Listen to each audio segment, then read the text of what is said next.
Hey, what's going on? It's Bill Burr. It's time for the Monday Morning Podcast for Monday, September 30th, 2019. What's going on? How are you? How are you? How are you doing? All right, I'm knocking this fucker out. It's football Sunday. Boo-doop, boo-doop. I got the fucking Cowboys, Saints. We're in the third quarter right now. 8:51 to go. If you want to sync it up. If you recorded the game, Zach Prescott over the field. Jesus fucking Christ! Who's covering him? I'm just trying to act like I know anybody in the NFL anymore. Play these Dallas Cowboys. They're right here. We highlighted him. And as you can see, he runs down the field. It's a white guy, white on white. Now, God damn it. If that was a black guy, he would have caught up to the ball. You got to, I tell you, even a white guy could beat another white guy down the fucking field. Anyway, I've been watching football pretty much all goddamn day when I haven't been studying. Fucking 51 years old studying. I watched the Patriots versus the Bills. Yes, I did. Oh, Jesus. Patriots winning ugly. Winning ugly. Hats off to our defense. They were on the field for the whole goddamn game, it felt like.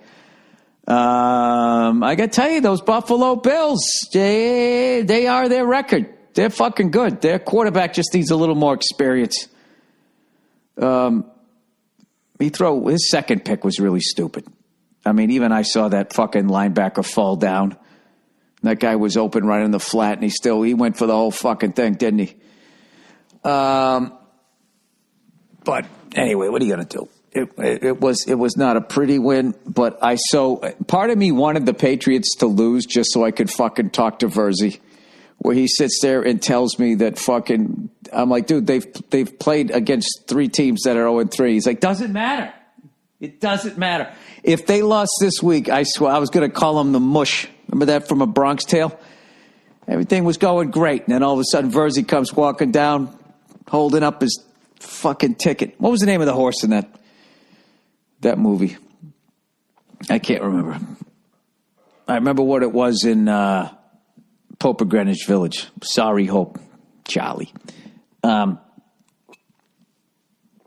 anyway, I watched that. And I thought I fucking taped the goddamn Chiefs Lions, but I think DirecTV's fucking me over.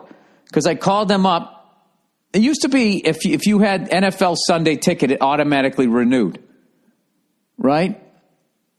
Which is also kind of shady, but I appreciated it because I still wanted to watch.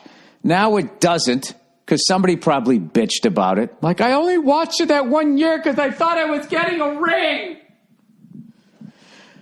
To automatically renew it took me back to an emotional place like we were still together, right? So now they got to make sure you fucking order.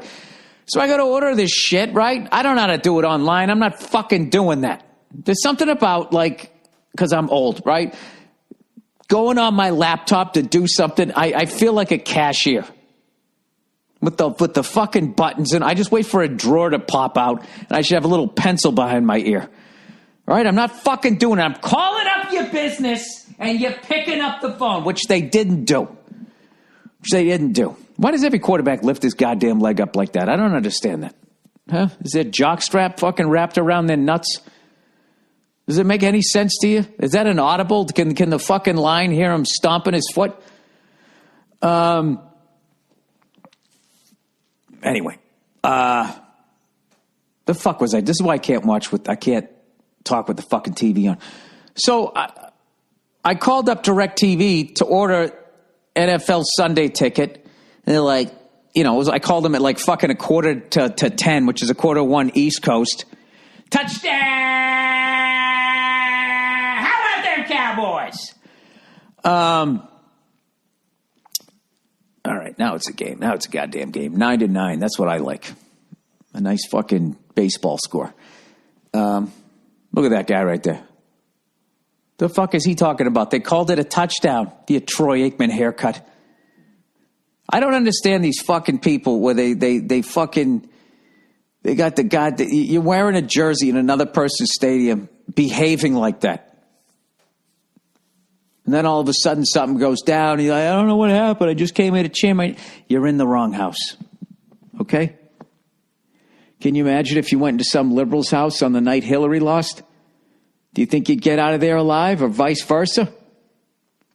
Well, I guess Trump won, so they would just be rubbing it in your face. But, whoever the hell Obama beat, who did he beat? Walter Mondale? John Anderson? I can't remember. There you go. Look at that, an extra point. Patriots fan, you get a little jealous of that. Oh, Jesus. Am I really I'm not turning my back on my kicker. I'm not doing that. I think he's fine. He's had a couple little fucking blips there. What in God's name is going on here? A bunch of guys dancing around. So anyway, I go to order fucking Sunday, NFL Sunday ticket. And this guy's watching right now. And I fucking, I call them up. They're like, we are experiencing a higher than usual phone call volume. So I fucking hang. Oh, I remember. I gave the phone to Nia, so now she's pissed because that's, it's like me making her making me wait on hold to order the fucking Real Housewives Sunday ticket. So they don't pick up. So I say, fuck it. I go home and I turn on the TV and it says right there, it says $69.99. So I fucking click on it. I go, there you go. Look at that. Oh, and they dropped the price of it. Fantastic. So again, this week, right, I go to click on it again. And I got a $69.99 again. And I'm like, what the fuck? I thought this already went through. Must be some sort of a glitch. The hatch just blew, right? And I click on that. And then I also click to tape the Chiefs game against the Lions there, seeing how Matt Patricia's going to do against fucking Andy Reid. So, whatever. It tapes the Patriots game, and then it doesn't tape the fucking Chiefs game, which means I'm already fucking $140 in. I don't even have the goddamn Sunday ticket. Why am I yelling? Because I'm upset. All right? Now, here's what I could do. I could call those guys up and be like, oh, you flim-flam and so-and-sos. I can't believe how I was hoodwinked. You didn't pick up your phone, and then I went to order it, and, but by the end of the day, I didn't read the fine print. It's 100% my fault. If I just took the time to fucking, I don't know what it is about computer. You know what? I know what it is. I have absolutely no interest in them. I have zero. Like when you're in a relationship, but it's over. But you don't know how to break up with the person, then you start fantasizing that they like die in a car wreck. You don't want it to happen. Then you start thinking like, wow, did I just have that thought? I need to break up with this person. I think people that kill the person that they're with never have that next thought. They just think like, oh, well, they didn't die in the accident. I guess I have to go kill them. Whereas normal people will say, okay, that means I need to, can you imagine if you said that? I don't understand. Where is this coming from? You're not happy? Yeah, no, I'm not happy. Like, scale of 1 to 10, how not happy are you? I fantasized that you died in a car crash on the way home today, so I didn't have to break up with you?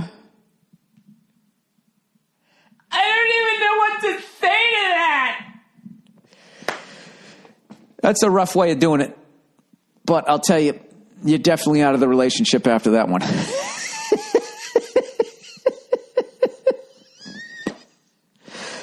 Don't do that. There's no reason to be extra mean in life. There's enough meanness out there. All right? Although that would be one to tell your friends. How did you do it? You really want to know? Well, I told her the car crash dream. Oh, Jesus. The Saints, they're wearing their little throwbacks here, aren't they? That's the one they had when that guy with half a foot hit a fucking... I'm so glad that guy with Tom Dempsey, half a foot, went out there and kicked that 63-yarder before social media. I just can't imagine how many groups of people, while they were championing it, saying how brave it is for him to go out there with 1.5 feet, where your job is to kick, right? And you got to kick with the half a foot. I believe the Lions complained and said that his half a foot boot was fucking, made out of a different material. They couldn't even give it to him back then. Can you imagine how much shit the fucking Lions? That was before social media, so no one could hear anybody whining at the TV like, I have half a foot. That affects me. No, they would just like, he hit that fucking thing. 1.5 feet, comes out there with half his foot with this fucking shoe that I swear to God, it looked like I made it. And he goes out there straight on. None of this soccer style, falling down halfway through, trying to get a roughing the kicker fucking penalty like you play in the fucking Premier League. This guy just like a fucking cop kicking in the door of a goddamn crack house, just fucking straight on kick this fucking thing. 63 yards for the fucking game winner. And what do the Lions do? Hey, he's got one of those half a foot shoes. It's not fair. They threw the challenge flag before it even existed. They fucking complained. Oh, can you imagine what they fucked back then when there was no political correctness? What a new fucking asshole. You let a guy with 1.5 feet fucking kick a 63-yard field goal and beat us on national television?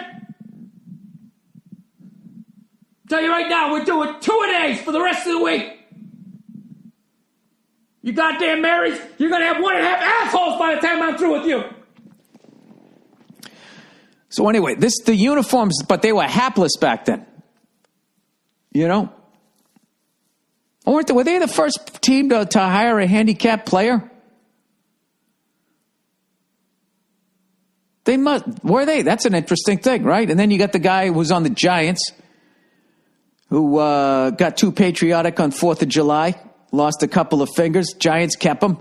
I think he's with Tampa Bay today, who won like fucking 54 to, I don't know what, 40? Something like that. That's like an old Dolphins-Chargers score from back in the early 80s.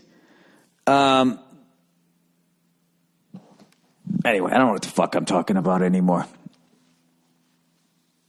The fucking New England Patriots, man, pulling out that goddamn victory. How about Frank Gore? Jesus Christ. I'm telling you, you're not going to see another guy run for 15,000 yards for a long, long goddamn time. Just the game, the carries are not there anymore. That guy was running wild on us. I love when he had that 60-yard run and one of our guys, what was it, 27 or something like that, just sort of gave him like a shoulder bump, like he was going to celebrate the touchdown he's about ready to run for. But whatever. I can't shit on our defense. Our defense saved that goddamn game for special teams, But the Bills, those goddamn, I'm telling you right now, those divisional rivalry games, they're always close. I always, when I was a gambling man, back then when I had my mustache, my cowboy hat, and I just drift into town. I'd sell my cattle, go right to the crap table, end up at the sport book. And I would always bet I would always take in a division rivalry, and I would always take the fucking underdog. I'd always take the fucking points. And you know what? If that fucking formula worked, I wouldn't be doing this podcast right now. Okay? So you can just take what I just said and you could fucking wad it up and throw it in the fucking trash because you're not going to make any money off of that. But that was my system. And then I had a thing. Drew Brees looks like he's about ready to cry. Why should be in there? Anyway, I know he's not. He's a 40-something. He looks like a little fucking Peyton Manning. He looks like one of the Mannings, doesn't he? Did you see earlier in this game, the Saints game, there's another Manning coming. Now, I know that there's been some father-sons combinations before. Has there ever been 3 generations in a row? This is what I want to know. What kind of women are these Mannings marrying? What kind of female studs? Because usually what happens, right, is you fucking, like Archie Manning comes along, he's a stud, he's a fucking quarterback, right? And then what happens is he meets some lady, right? And opposites usually attract, so you get with some klutzy chick, you think it's fucking funny, she has no idea who she is, who you are, right? Doesn't give a shit. How the fuck do you drop that, you fucking goddamn klutz. Anyway, you marry someone, you just think it's funny. She doesn't know who the fuck you are and any of that bullshit, right? And then you fall in love and you marry her and then you fucking bang her. You have a baby. And then you got this half a klutz kid. And you're like, fuck. I should have married that manly chick down the street who liked me. I would have had a linebacker, right? And then your kid just doesn't make it, and talent skips a generation and all that. But with the Mannings, this doesn't seem to be happening. Their dad was a quarterback, and then his kids come along, and they might be, I would say, better quarterbacks. I mean, it kind of helps when your dad's a professional quarterback, right? And then they go out there, and they win 2 Super Bowls each. Not only does both of his kids make it to the fucking show, right? They win 2 Super Bowls each. 4 fucking trophies. Got to keep their hands under the table at the Manning family Thanksgiving so they don't blind everybody while people are saying grace. Anybody without Super Bowl rings, please hold please hold hands. And they give Archie shit, right? Now they got another one coming along. It's incredible. That's why it's unfair to make fun of fucking, life isn't fair, right? When people make fun of the fucking sons and daughters of people that accomplish some shit, this is what you got to say if you're one of those kids. Yeah, I guess it's not going to happen for me. But my dad did something, or my mom did something, You, on the other hand, you come from a family tree of losers. Look at it. Everybody loses. At least we got a fucking win in the goddamn column. Are you going to step it up? Are you going to turn your family tree around, huh? With your fucking Game Boy, whatever the hell it is you're doing. Are those even in anymore? Are there Game Boys? Game Boy 11 is fucking, it's not as good as the 10. Fucking screen sucks. I have no idea what's going on in the world. I do this shit now when I do I talk about what's going on in the news. I literally open it up right before I fucking, start recording the podcast. Like you can't tell, right? So there's this whole fucking shit about Trump. I thought he went to the Ukraine. And I'm like, all right, well, what's the problem with that? And then, I guess he's not supposed to go there. And I was like, Ukraine, are those the guys that had the plutonium? Is that what you need for a nuclear weapon or something? I don't know what the fuck's going on. And somehow Rudy Giuliani comes back like a soap opera. Like you thought they killed that character off, and here he comes walking out. He made a couple of calls. I don't know. What's be great is if Trump doesn't win this next election and then you watch a Democrat get in there and then you watch the Republicans attack this person for their entire fucking presidency. I don't understand. I just don't understand how the fuck this helps us. I think George Bush Sr., I've said this before, he was the last guy that could just kind of be president without people fucking with him from the other side. Clinton, you got your dick sucked and you lied about it. Yeah, I'm married. Let's fucking impeach him, right? Bush, I don't know what the fuck his thing, he stole the election. Obama wasn't from here. Clinton's talking to the Russians. What are they going to say about the next guy? He went to Epstein Island. He was out there doing all kinds of crazy things. I'm so glad I didn't follow that fucking story. I was actually doing a gig and there was another comic there and he was fucking losing his mind. Going, no, that was in mainstream media. Flipping the fuck out. And I was like, I used to be that guy. I used to be that guy that thought if I read about some things and then I yelled about them, something was going to happen. And something did happen. I annoyed everybody that I was near.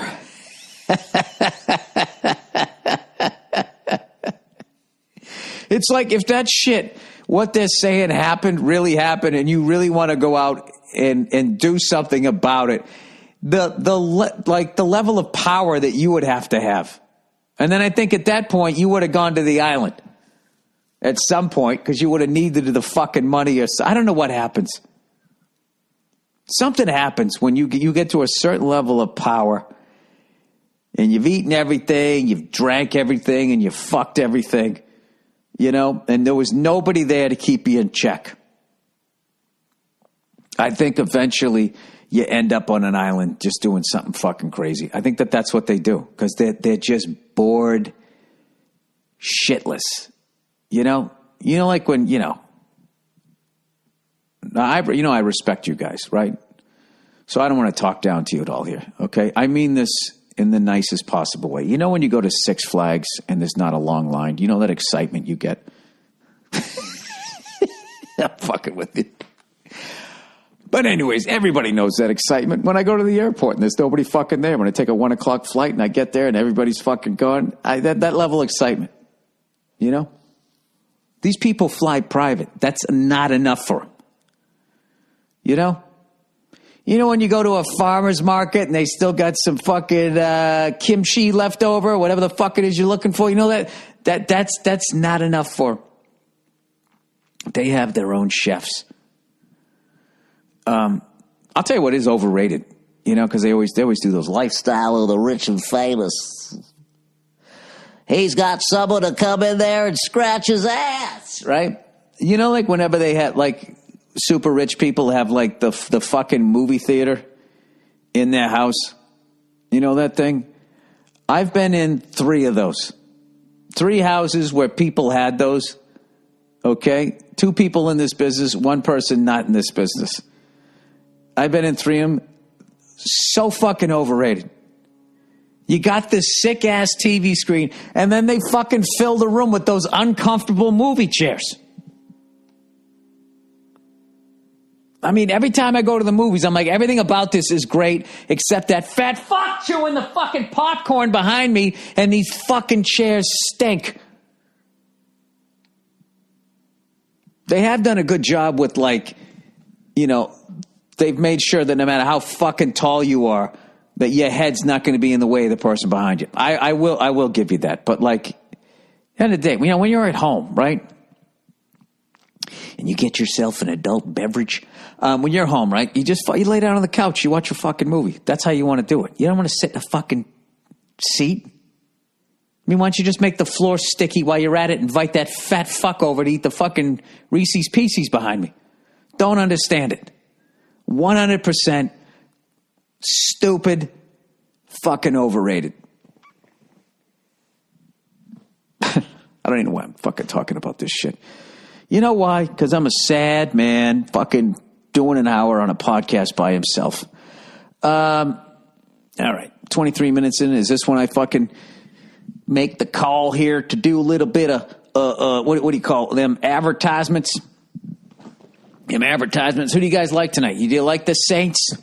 Hey, is there going to be a quarterback controversy up there in Buffalo when Mustache Matt came off the fucking thing? I was watching the game with Forrest Shaw. He called him Matt Stachio. If he fucking crushes it and brings a Super Bowl victory to Buffalo, I think the Ben and Jerry's people give him his own flavor, and they call it Matt Stachio. There you go. All right? You're calling it early. You heard it here first. I don't know Kevin Hart. Hang on a second. Let me type my little password here and get this fucking goddamn thing going here. Where the fuck is it? I have a peaceful green background on my... All right, where are we? Oh, Jesus. Did anybody watch the fucking Formula One race? Did you watch the fucking thing? I swear to God, fucking Ferrari. Every time I watch, I'm going to stop watching. Because I know they've won a couple races this year, but when I don't watch, they win. When I watch, I don't know what they're doing. As I've said a million times before, there's nothing better than after the first term if Lewis Hamilton isn't in first place. Because then you're going to see some racing. You're going to see some sort of strategy and whatever. Okay, so the Russian GP Grand Prix starts, right? Donald Trump was there talking to everybody, making sure he's going to win the next election, evidently. the first fucking turn, Leclerc and Sebastian Vettel. Vettel gets in first place. The Ferraris are in 1 and 2.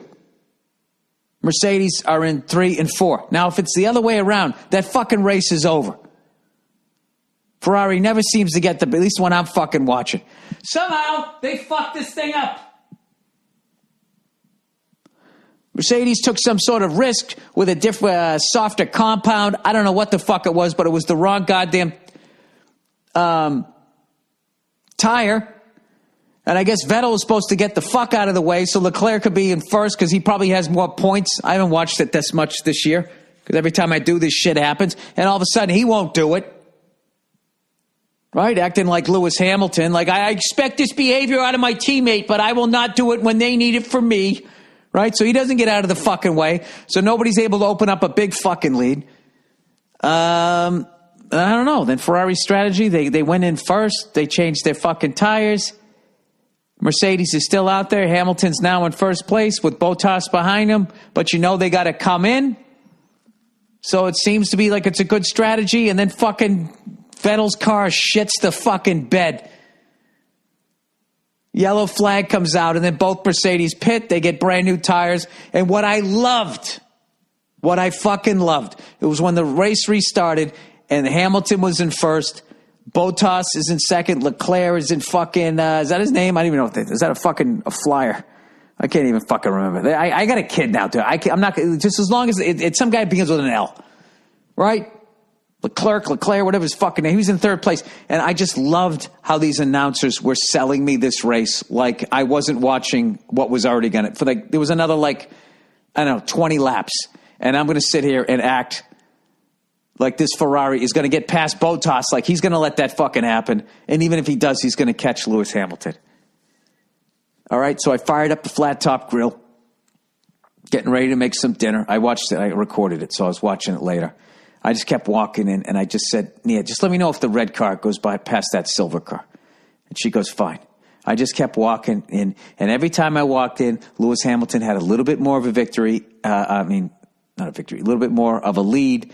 And Bottas, and maybe, another half a second in front of the Ferrari. And it was just like, and they just kept saying, hey, he's got the fucking, he's within whatever they call it, the fucking wind shear. He's going to get a race. He's not. It's over. I just kept walking in every lap. Lap 43. It's over. Ruben, he's going to try. He took a look. It's over. The fucking race is over. It's fucking over. They're just better. They're just better. That's all it is. They're just better. I guess maybe if I watched every fucking race, eventually I'd see Ferrari fucking not have a victory and then fuck the thing up. But it's getting a little old. All right. LegalZoom, everybody. LegalZoom. Hard to believe. Summer is in the rear view mirror. Why is it hard to believe? But as vacation season wraps up, you fall back into your normal routine. Here's an opportunity to get stuff done with LegalZoom. I love how all these companies act like adults get summer vacation. Like you from mid-June to the beginning of September to the end of August, you're out there fucking pool hopping. All right, now LegalZoom's making it easier to say so long to the summer by saving you 10% off the things you need to accomplish.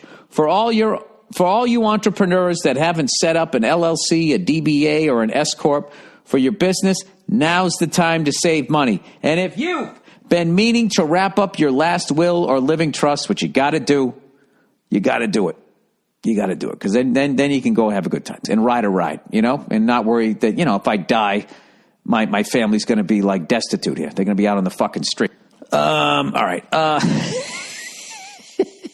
And if you've been meaning to wrap up your last will or living trust, but can't seem to find the time, take a moment to do the right thing for your family. And if you get confused, or have questions, don't let that slow you down. LegalZoom isn't a law firm, but their network of independent attorneys and tax professionals can give you the advice you need to make the right decisions. Save 10% for a limited time on the things you've been meaning to do with LegalZoom. Just go to LegalZoom.com right now and use the code BURR, B-U-R-R, at checkout. LegalZoom, where life meats legal.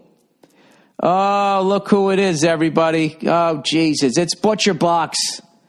Oh, my favorite. Not everyone has convenient access to high-quality meat. It can be hard to find 100% grass-fed, finished beef, free-range organic chicken, heritage breed pork, my favorite, or wild-caught salmon at the grocery store. My favorite, I just said, is heritage breed pork. I get a little crazy. I get a little nervous with the wild-caught salmon. You don't know what it's going to do.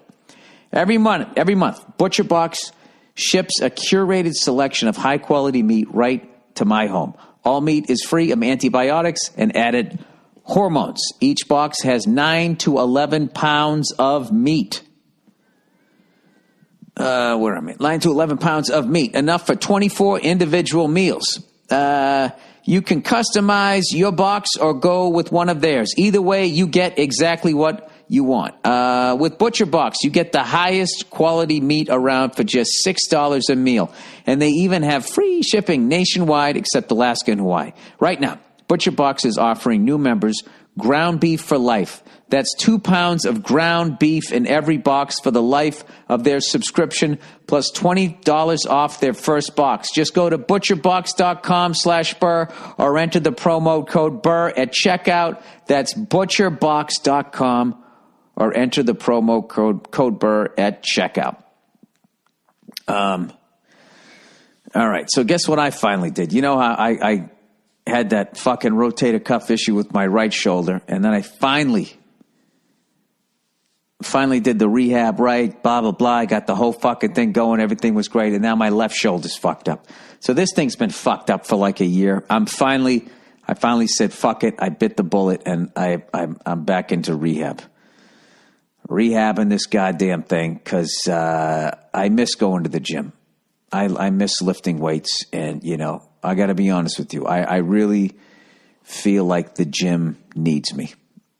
You know, I mean, anybody can go in there as a young person, all shredded and doing whatever the fuck you're doing, taking pictures of yourself, selfies as you're fucking squatting half the goddamn gym. Anybody can do that, okay? But when you see a 51-year-old, bald, redheaded male with a bad shoulder hobble into the gym, okay, reach down to tie his sneaker and blow out a hammy, slowly drop to his knees, grimacing in pain, refusing help because he's from that generation. Under his own power, getting back to his feet, slowly shuffling back out of the gym, leaving his water bottle behind. I like to think that the younger people think, you know, if that guy could have brought his old ass to this gym to suffer that humiliation in front of that entire row of ellipticals,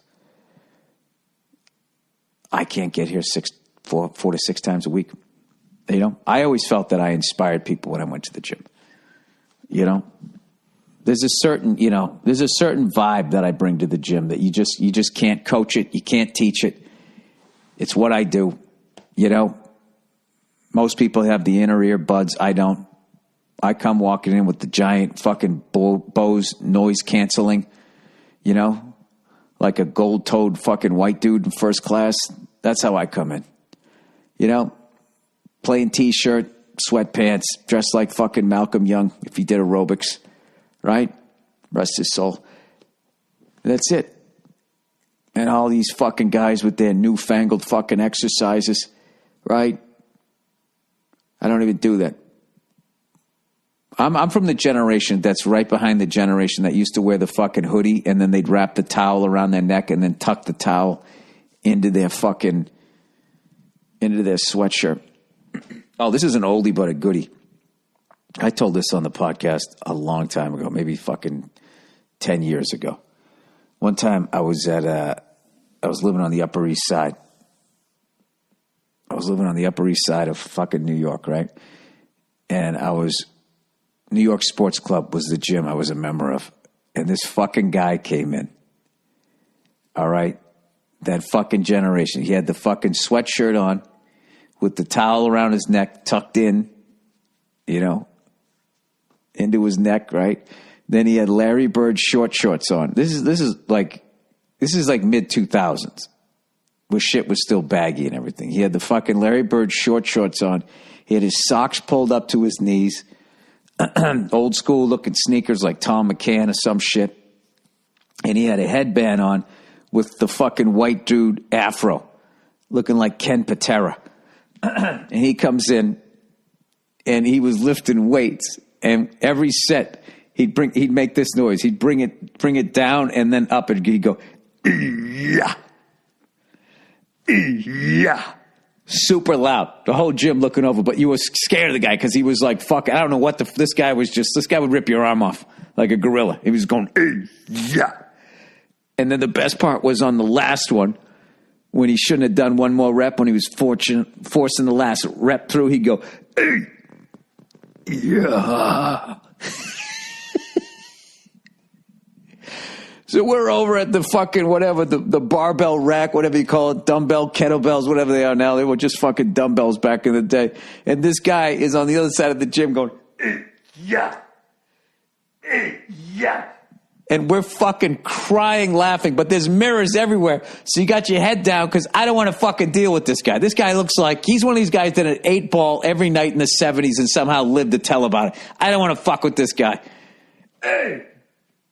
Yeah. For a fucking hour. It was one of the worst workouts I ever got, other than my abs from laughing. But it was one of the probably the hardest I probably laughed that year. And it was that thing where you're connecting with strangers, just looking and just fucking closing your eyes, tears coming out. And then, of course, dropping the weights. Boom, boom. Every fucking set. Love the guy. But anyway, I want to get back to the gym. I want to be that guy. I want to be a fucking spectacle. You know, I do hate the gym is those fucking douches who spend a half hour stretching. You know, it's like, go take a fucking yoga class. Let's go. You see all these people waiting to stretch. 2 places where you can never get a spot. The place where you stretch and then the bench. Everybody fucking benches. You know? You don't want to stand in line? Go to the squat rack. That right there, that's like fucking global entry to the gym. Go into the leg room. There's nobody in there.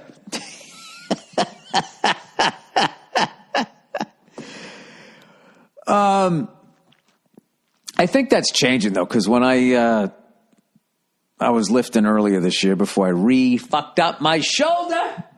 There were a lot of people in there, actually. They never used to be. And I was actually psyched because I ran out to somebody that I know. He goes, hey, I saw you at the gym. I saw you like 3 times. You always seem like you just fucking got your Bose headset on. You don't want to talk to anybody. He goes, you do legs a lot. And I was psyched because I never did legs. I was fucking, so my shoulders are fucked up. I didn't do any back fucking work. All you did was bench press, curl, you did tries, and then you did whatever those fucking things on either side of your neck are. Your trapeze. That's all you did, which I guess goes down your back. But you just worked it. You just wanted to have no neck. That's what you wanted. You wanted a big chest, fucking biceps, big arms. That's all you did. And I never did my back. So everything was all strong on the front, and my back was just like mush. So I don't know. Whatever the fuck that did, now I got bad shoulders. So there's one for you, everybody. Make sure you do your squats. Make sure you do equal on both sides so you're not imbalanced. All right, is it time to read you guys' letters for the week? Oh, hey, look at that. It's fucking 39 minutes, and just like that. Oh, here we go. I get to play my jingle here. How you guys liking this? Come on, play the fucking song. Play the fucking song. With your host, Billy Burr. Hey! And I'm ripping off this melody from somebody else. All right, here we go. What do we got here? Thank you. I have to tell you, as a toxic white male, I never hear this. Oh, Jesus Christ, he just sacked the shit out of that guy. And now he's doing some sort of cobra dance or something. At least that was worthy of a celebration. I tweeted the other night when I was watching the beginning of that Green Bay fucking, the fuck did they play? It's hilarious because they won the game. Eagles, right? I tweeted how I'd seen 9 touchdown celebrations and the score was still 0-0. I know I always come off like a crabby old man, and I know I am one, but I watched Nebraska I had the greatest weekend ever, by the way, if you can't tell what I watched. I watched Nebraska Ohio State. Ohio State's up like 48-3. They run a sweep, and this guy stops it on Nebraska, stops him for no gain, and he stands up and has the fucking nerve to do the Matumbo, like waving the index finger, like, you don't run that shit over here. Oh, yeah, they scored all those 48 points on the other side of the fucking field. You're down by 45 points. He gets up, he's fucking wagging the finger. Because you know what it is with these kids? These goddamn kids today. This is what this segment's called. Let me tell you something with these kids today. They're playing for Instagram. Because they know someday when that highlight's shown, nobody's going to say what the fucking score was. Somebody might leave it in the comments, but who reads comments? Huh? Nobody. If you're smart, if you want to have a good day, you don't read comments. Right? Unless you're some fucking hottie fucking Instagram whore, right? With your underwear up your ass, then you probably read your comments all the time. You know? Thinking it's a bunch of young guys, but it's really people my age. All right. Anyways, let's plow ahead here. Thank you, somebody writes. I wrote a long email about how much I love the new special and all your old specials. Then it sounded kind of gay, so I deleted it. Thanks for the comedy. Pushing down the feeling to be a man. I do that all the time. You know? I'll write somebody something really nice, and I say, that feels too mushy. I can't do that. And then I just, hey, way to go there, fucko. That's what it ends up becoming. I don't know what it is. Maybe it's because guys can punch other guys in the face, and you just get worried that if you show weakness, then that means that you're going to be the one that gets jumped on. Maybe that's what it is. I think women can be nice because they live in the world of, I'm just going to be mean to you, and not saying that's not as bad. It's probably fucking worse on a lot of levels. But I don't know. I don't know what the fuck it is. But I refuse to think that it's because they're more evolved. If they were more evolved, they would not be watching The Real Housewives and fucking buying 9,000 pairs of shoes. I just think they're maybe more evolved in that area. You know what the deal is. Everybody's afraid of a fucking upset woman. No one wants to upset a fucking woman. So what you do? What in the fuck is that goddamn movie with that creepy fucking kid in the swing? Huh? Jesus Christ. Anyways, by the way, is the mustache back in football? Everybody's got a mustache, and I don't think it's any coincidence that, I had a mustache this past summer. Right before training camp started, all these pro football players saw it. They're like, wow, look at that. Jesus. That guy's a trendsetter, right? They all waited right till I shaved mine off, and they came in and they stole my fucking glory. All right, I'm going to shut up here. There's nothing in the world. Nobody wants to deal with an upset woman. Even a dictator doesn't, okay?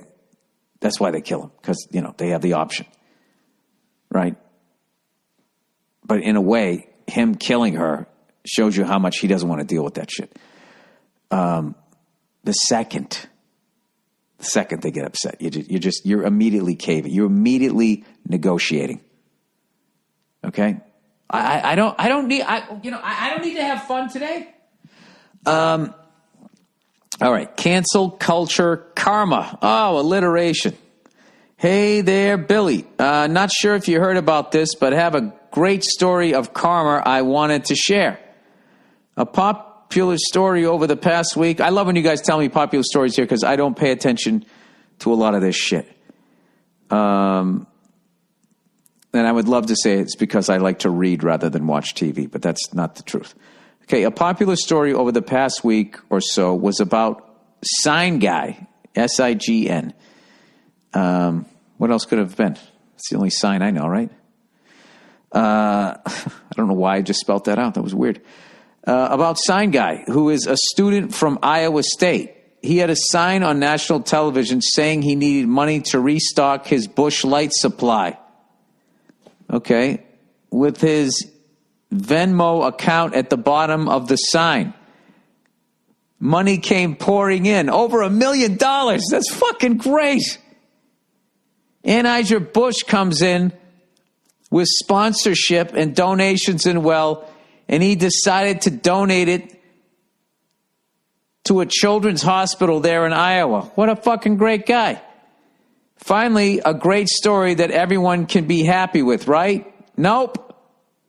Leave it to some asshole reporter to dig up some racist tweet this kid had from when he was 16 years old. Nothing like ruining a college kid's life for no reason. Yeah, what the fuck? It seems like he's grown a lot as a person. He's still drinking like a fish, but Anyways, but the story takes a great turn. Guess who also had their tweets dug up and also had racist tweets? The reporter who dug up the tweets on Sign Guy. I think that's the only way to combat these people. Right? So you know what they're all going to do now? They're all going to scrub their past. And I think if you scrub your past, you should be put into question. Or what really should happen is we shouldn't fucking listen to these fucking idiots who are going back to be like, let's check out this human being to find out if they've ever made a mistake. Perfect example of how fucked up this cancel culture is. Can't judge someone on one mistake they made as a kid. We've all made mistakes. Got to look at the body of work of the person. Hope this one can make everyone's day that listens to the podcast. Paper Tiger was great, by the way. Thank you so much. Go Bills. And of course, go have consensual relations with yourself. Yeah, that's awesome. I think it's about time that these fucking... all of these groups of people that are out here just ruining people's fucking lives, under the guise that they're fucking... It's a career move at this point. To be the person that finds, I love how, too, that they scroll back by 40,000 fucking tweets, right? Just, ignoring... how many tweets did you have to look at before you found something fucking bad? I've said this forever in my act. If all of your fucking text messages were made public, all of your texts, right, were made public, could anybody go to work on Monday? Everybody would lose a job. So just stop it, okay? Everybody has their fucking issues. Everybody has shit that they're working through. Some people work on themselves. Other people don't. And when you don't, you pay the fucking price for it. You don't need some fucking douche. I don't think that's a good reason to go out and go fucking fire somebody or something. Because now what? Now you don't have a fucking job, and now we all have to fucking pay for your unemployment. Or when you go on welfare. I don't know. All right. Simple and clear on the pending economic crash. That's actually a great story because it really shows you how complex people are. And how much you can grow throughout life if you choose to. Not saying that kid did or didn't, but I'm just saying, I'm not going to fucking sit there and judge that person. Like, oh, you wrote that. That means you're a bad person. I actually have to get to know you as a person first. And that's one to grow on. All right. Simple and clear on the pending economic crash. All right. Dear Billy Motled, I don't know what this is. Bullocks. Mottled Bullocks. Jesus fucking Christ. Listen to this bloke and check out the U.S. debt thing he mentions. I don't want to see this. Matt Kaiser thinks Dutch Bank will be the first domino to topple. No wonder the kids are losing their fucking minds. Peace, love, and go fuck yourself from a London geezer marooned in New Zealand. Wondering what the fuck to tell my kids. You got to laugh. What cunts we are, humans. All right. Yeah, I do not. I don't need to be informed on this fucking issue. I don't even want to fucking know. Let me guess. It's a giant Ponzi scheme. And when this shit hits the fan, they're all going to go to fucking Epstein Island while we all fight it out. Is that what's going to happen? And then they're going to blame red and blue ties. Is that what's going to happen? Yeah. Well, Meanwhile, let's do something. Did you guys do anything positive today? Wherever you're from, have you helped out a fellow countryman? Did you? I didn't. I didn't help anybody out yet this week. I got to help somebody out. I think that's a big thing. I think you should try to like fucking pick a fucking project, something that's bugging you. These kids that are addicted to drugs, homeless people. Global warming is something everybody should work on. Did I tell you what I tried to look into fucking solar panels for my house? This fucking guy, hey, I think that's like 30 to 50 grand. And I'm like, there's no way that's true. I go, 30 to 50 grand? I go, what do you save a year? He goes, yeah, a couple thousand a year. I'm like, do you have like money in oil companies? I want to switch to solar panels.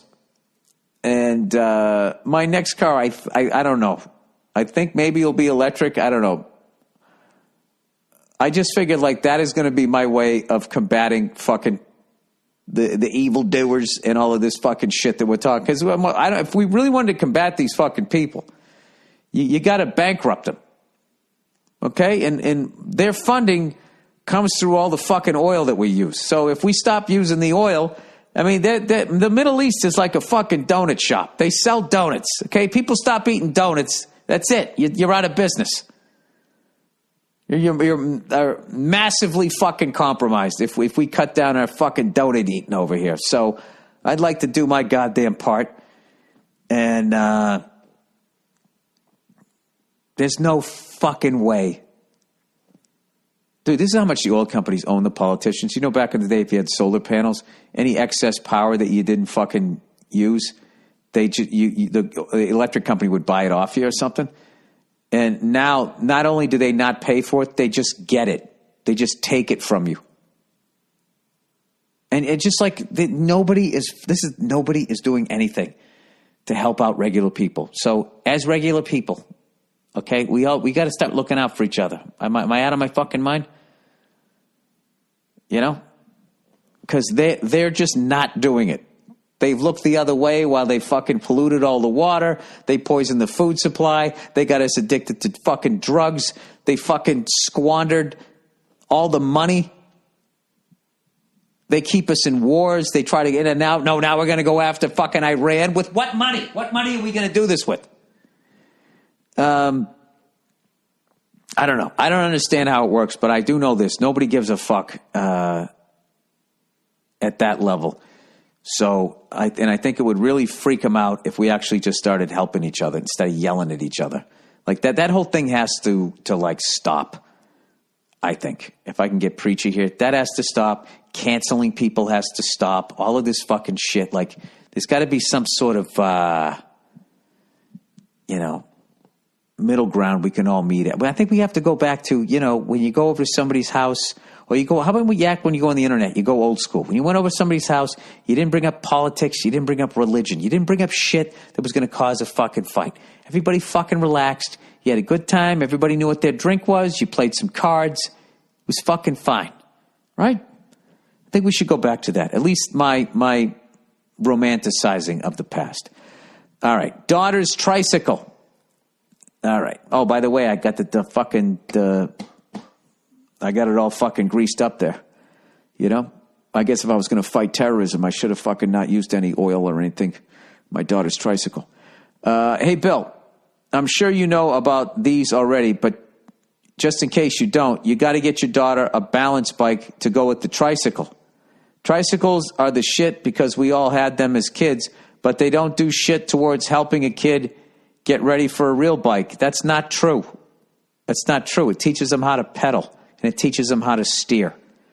Now all they have to do is learn how to balance.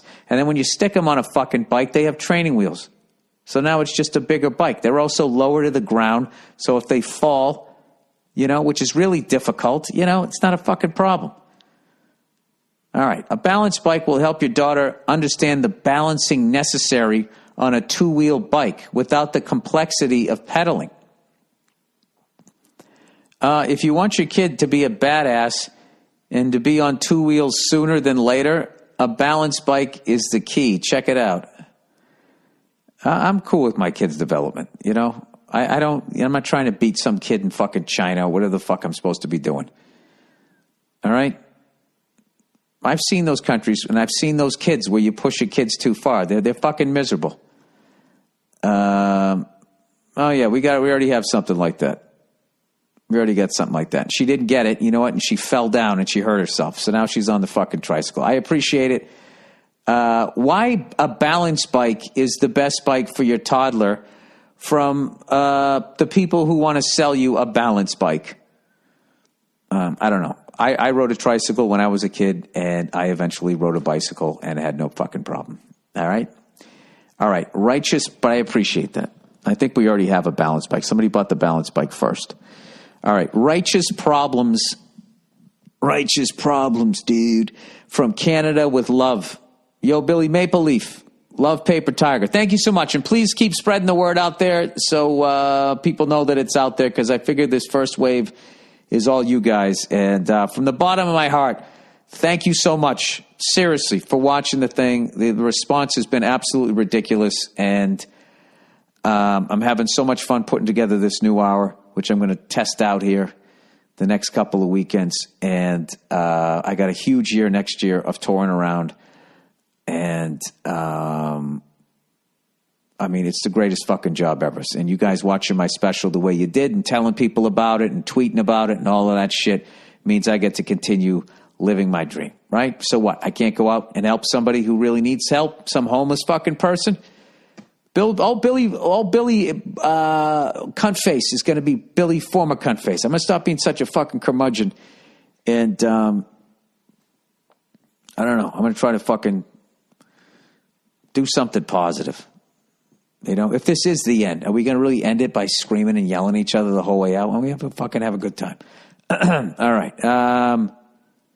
Yo, Billy Maple Leaf. Love Paper Tiger. Love the bit about male feminists. We have Trudeau, as you know. I don't know that. I'm an American. I love the fact that you fucking thought that I knew that. You're also an American. We're North Americans. I'm from the United States. I'm American. And if you follow the news, you know he got busted for blackface. I vaguely remember this. That seems to be a ridiculous reoccurring story. Like, I got to be honest with you. I grew up in one of the whitest fucking places ever. I never saw anybody in blackface. I don't know what the fuck this is, but it is a problem. They asked how many times he'd done it, and he couldn't answer the question. They have pictures of him doing it at least 2 or 3 times. He did it in college in 2001. Oh, who gives a fuck? He was in college. Jesus fucking Christ. I mean, that's 2001. Think about who you were back then and who you are now. I don't understand it. He was always touting himself as this progressive douchebag. All right, now he's out. Okay, you're right to go back. All the while pandering to whatever the American celebrity left thinks. You know what? American celebrity deserves that. Because they won't shut the fuck up about their fucking political goddamn fucking opinions. And all they do is strengthen the other side. They learned nothing in the last election. Anyway, he's a phony. There's a lot of conservatives in Canada, probably for the reason that we're very spread out. The same thing that happened in your country. I'm a middle of the road guy in a lot of stuff, but that makes me an American Nazi. I don't know what that means. Are you shitting on my country? I have no idea. Trudeau grew up a rich kid and has no connection to real people other than when he's ladling soup in front of a camera. How do these people who don't represent us keep talking the loudest? Well, because it's all based on money. But here's the thing. You can go out yourself, and you can help get some maple syrup out of the tree for a homeless Canadian, whatever the hell it is, when you're not up there fucking bringing a stand-up comedian to court, suing him over a fucking joke and allowing the fucking person in the crowd to win. I don't know. But I will tell you this. I am over the whole liberal conservative fucking argument and all of that shit. They're all whores. They all work for the same fucking people. What I'm saying is not new information. If you don't have your head up your ass, you'll know that that's true. The candle's getting a little short on the wick there. We're running out of time here. So I really think, and it also feels good to actually go out and do something for somebody that you really, anything. Go down to a fucking, soup kitchen and fucking ladle out some fucking slop for somebody. Anything you can do. Just something. There's a vacant lot that's polluted. We can't go out like that. There is something funny about picking up pollution and sticking it in a bag, and it's just like, yes, now, it's going to go, it's still going to end up outside somewhere, right? Because we can't see it, it's not pollution. Stick this in the ocean where it belongs. All right, underrated. Underrated here. Learning to call a girl a psycho when it's the appropriate time. Oh, that is true. That is true. If they're acting like a psycho and, or no, you can't do it while it's happening because they're in psycho mode. It's afterwards when they calm down and you're quiet and haven't taken the bait. That's when they get nervous and they go, do you hate me? Can we talk right now? And then when you just don't look at them and be like, the only thing I'm going to tell you is I don't know how much more of this psychotic behavior I can take. You fucking coming at them with that. They know. They know that it's time for them to go back to the drawing board and start a whole new game of manipulation all over again. Anyways, he said, I took some shit when I was younger from girlfriends, albeit nice girls. They had some crazy tendencies. I was dating a girl a month ago, and she pulled some crazy shit out of nowhere. Young me would have made an excuse for her or brushed it off. This time, I just froze and looked at her. The way a girl would look at a slobby guy making a fool of himself with a beer funnel at a tailgate. She froze and looked back at me. She showed weakness. Dude, I'm telling you right now, and you're not wrong doing this. Is their game. What you just did for the first time ever. You've been running around the arena. You just went in and now you're playing the game. You got into mission control. Anyways, she showed weakness. She had to because of my perfectly executed look. I broke through. But then she goes, what? Yeah, this is her regrouping. All defiant, like. As if I didn't just win that round. So I just said, you sound like a psycho. I didn't call her back for a day or two. And then when I responded to her text, I told her we weren't the right fit. She asked why, and I said, because I'm interested in total happiness. Oh, I'm sorry. Hang on a second. I have to give that a standing ovation. There you go, buddy. There you go. You saw it, didn't you? You saw what can you imagine being legally bound to that? Making something that half looked like that fucking lunatic. That thing is going to absolutely love to death, so we'll never understand your point of view. All right? Good for you. And you should be into total happiness. You should go meet somebody. I guess nobody ever makes you totally happy. You know what I mean? It should be easy. It should be easy. Oh, good. That's fucking great.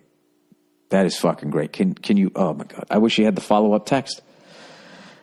All right. YouTube video of the week. Bill, I hope you like this. All right. I should watch these fucking things. Let me hit pause on the goddamn thing here. Hang on a second. Hang on. Oh, it's 30. Oh no, that's the advertisement. Oh, shut up. Nobody cares. All right, hang on. Okay, I'm like, this is a 10-minute video. I am a minute into this thing. This is fucking sick.